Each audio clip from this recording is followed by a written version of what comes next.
hace que los niños se les llame el cuerpo de alegría cuando piensan en ese día que van a hacer una excursión? ¿Cuál es el porqué de esa alegría pensando en escapar de la pequeña cárcel que representa la SIACE donde se les enseña en el colegio? ¿Por qué muchos niños recordarían toda la vida cuando en una excursión el maestro les explicó el tamaño y las formas diferentes de muchas hojas, el significado multicolor de las alas de las mariposas o el espectro de los colores del arco iris? Sin duda, porque ello significa activar los códigos cerebrales profundos heredados a lo largo de los tiempos en los que aprender y memorizar era consecuencia de la activación de los procesos emocionales que generan la curiosidad y como consecuencia abrir la ventana de la atención en espacios abiertos a todo aquello que es útil y sirve a la supervivencia biológica. Aprender para un niño hoy en este contexto lleno de sonidos, tal vez ancestrales, de colores y formas diversas, sigue siendo sencillamente placentero e intenso. Y eso es también el juego, ya lo hemos apuntado antes, un mecanismo emocional disfrazado con el que el niño adquiere habilidades y capacidades a través de la vorágine de cambios que realiza su cerebro a grandes velocidades. Un colocario se puede sacar de todo esto, y esto es que todo comienzo del aprendizaje, el más temprano del niño, debería hacerse directamente, en contacto con la naturaleza, no entre cuatro paredes. Así nos revelan los códigos del cerebro y cómo estos han ido apareciendo a lo largo del proceso evolutivo. Y esta es quizá la primera enseñanza que deberíamos sacar de lo que venimos tratando en este libro a que llamamos neuroeducación. Lo primero en esto es que nos enseña que lo más obvio de un niño no comienza a aprender con ideas y con abstractos, sino con percepciones, emociones, sensaciones, movimiento, obtenidos del mundo sensorial y como reacción al mundo real. Fuente primigenia de los estímulos y primer maestro del niño.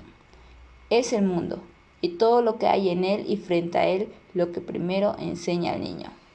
Y aprender bien de ese mundo es básico, no solo cuando niño, sino después en las enseñanzas regladas y para el resto de su vida,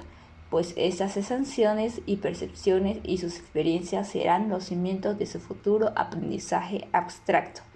El niño es una esponja que absorbe y recoge, como si fuera agua, todo lo sensorial que le rodea, los colores, formas, movimientos, distancia entre objetos, sonidos, textura, gusto, olor de las cosas, y es un constante aprendizaje como transforma y cambia su cerebro.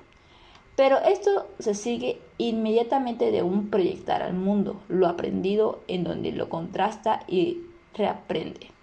El niño a los pocos meses tras el nacimiento gatea y explora su entorno, y en ese gateo y ese explorar aprende y graba en su cerebro los programas motores con los que más tarde,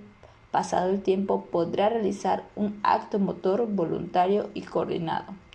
El aprendizaje es como el mito del Sísifo, es un proceso de repetición constante con el que construye un recuerdo inconsciente,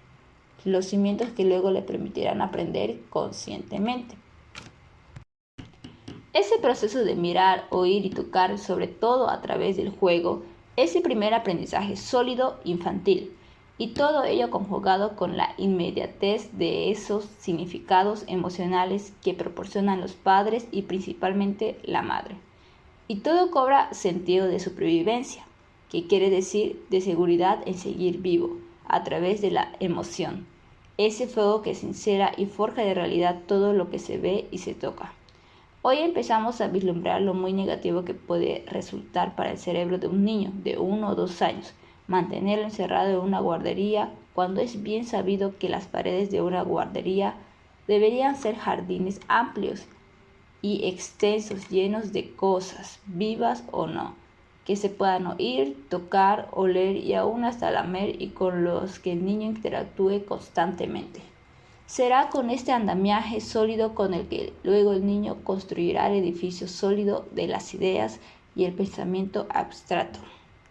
Y es que nunca hay que olvidar el proceso de evolución biológica, porque poco se puede entender en cualquier área del conocimiento sin tenerlo siempre presente.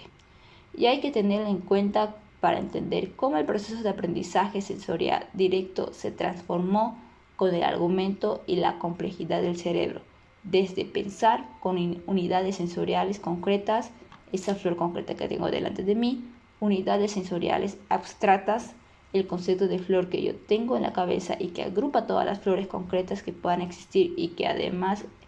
ella misma, esa flor abstracta, no existe fuera del mundo.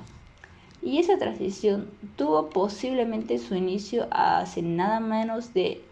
1500 millones de años con aquel primer antecesor Homo, que fue el Homo habilis. El cerebro del Homo habilis posiblemente fue la cocina primigenia de la mente humana, esa máquina capaz de nombrar cosas abstractas y de planificar y decidir objetos, alcanzar y comunicarlos. Y con ello pasar del lenguaje y el mensaje sensorial y emocional directos con signos o onomatopeyas al mensaje simbólico, cifrado. Así se comenzaron a distinguir las cosas del mundo, nombrándolas no con el viejo lenguaje emocional, sino con el nuevo, no ético, es decir, con una idea, un abstracto, siquiera ruido y elemental, y con ello la clasificación de esos abstractos de lo que vamos. Flor, hoja, árbol, base elemental del conocimiento tal como hoy lo conocemos. ¿Acaso conocer no arranca claramente de distinguir y clasificar? Sin duda, pero el mensaje importante a transmitir aquí es el de la transición y evolución de ese concreto sensorial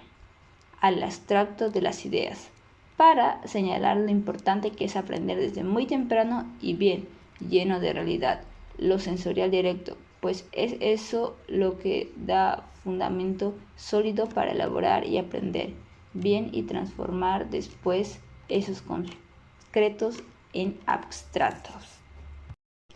Este proceso de transición que hemos comentado para la evolución se recopila primero en el desarrollo ontogénico del cerebro humano y luego se siguen los primeros años del niño ya en contacto directo con el mundo.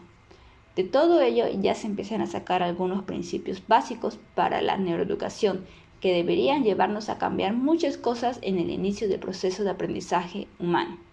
Insisto en ello. A un niño de 2 o 3 años se le deberían enseñar los diferentes tipos de hojas, flores, plantas, animales y todos los infinitos registros de formas y colores en el campo, en la naturaleza y menos en el aula con dibujos ni tampoco con películas. El niño necesita en la formación inicial saber y aprender qué es una flor cogiéndola con las manos, mirándola directamente, oliéndola, apreciando y distinguiendo el tacto de los pétalos. Y distinguiendo, mirando el cielo, un azul de otro y todo ello, como acabo de apuntar, con la protección y el sentimiento emocional, con la sonrisa del padre o del maestro. Solo así no lo olvidará jamás y ansiará, además, sus futuros conocimientos abstractos de una forma sólida, sobre cimientos perceptuales, emocionales, reales, directos. Solo así construirá luego las ideas de forma más consciente y procederá con ellas a las reflexiones y a las construcciones racionales y las hipótesis de una forma más consolidada. Con tristeza se oye decir cada vez con más frecuencia que muchos niños que siempre han vivido en las grandes ciudades como Nueva York o Chicago no han visto nunca las estrellas brillantes en el cielo debido a la contaminación y a la potente iluminación de sus calles, plazas y rascacielos. Y aunque parezca extraño, también hay niños que nunca han visto una vaca real pastando en los prados. Y es que hoy, tras algunos miles de años de civilización, el niño se enfrenta cada vez más temprano con el aprendizaje de ideas y conceptos alejados de aquellos estímulos sensoriales activadores de los códigos más genuinos del cerebro y que venimos comentando.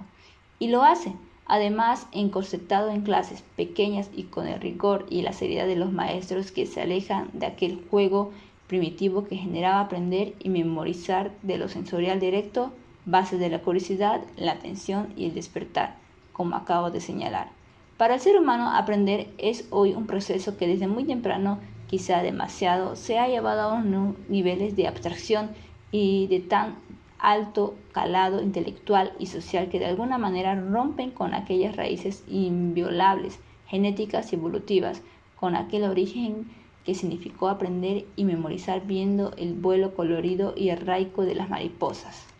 ¿No convendría repasar y evaluar en qué medida los estímulos que se utilizaban hoy para aprender activan con propiedad los códigos del cerebro más genuinos para esta tarea?